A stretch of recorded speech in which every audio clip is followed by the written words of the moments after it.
പാലക്കാട് ചാലിശ്ശേരി മയിലാടിക്കുന്നിൽ നിർമ്മാണം നടന്നുകൊണ്ടിരിക്കുന്ന വീടിന് മുകളിലേക്ക് കരിങ്കൽ മെറ്റലുമായി വന്ന ലോറി മറിഞ്ഞു. വീടിന്റെ ഒരു ഭാഗവും മതിലും ഭാഗികമായി തകർന്നു. പ്രിയ ചേരുന്നു വിവരങ്ങളുമായി. പ്രിയ പറയും.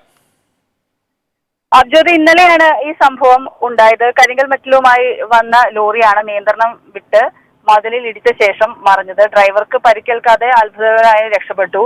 ഇവിടെ ഒരു പുതിയ മൺപാത ഉണ്ടാക്കിയിട്ടുണ്ടായിരുന്നു. ഈ മൺപാതയിൽ മഴ പെയ്തതോടുകൂടി വാഹനം ചെളിയിൽ താഴ്ന്നു. അങ്ങനെയാണ് ഇത് തെന്നി മാറി അപകടത്തിലേക്ക് വഴിവെച്ചത്. പള്ളങ്ങാട്ട് ചിറ ആഷിഖിന്റെ വീട്ടിലേക്ക് നിർമ്മാണ വസ്തുക്കളുമായി എത്തിയ ലോറിയാണ് മുഹമ്മദ് എന്നയാളുടെ വീട്ടിലേക്ക് മറിഞ്ഞത്. രണ്ട് വീടുകൾക്കിടയിൽ പുതിയതായി നിർമ്മിച്ച മതിൽ ഭാഗികമായി തകർന്നിട്ടുണ്ട്. പുതിയ വീടിന്റെ ജനലുകളും ചുമരിന്റെ ഒരു ഭാഗവും ഒക്കെ വലിയ തരത്തിൽ നാശനഷ്ടങ്ങൾ സംഭവിക്കുകയും ചെയ്തിട്ടുണ്ട്. ശരി പ്രിയ.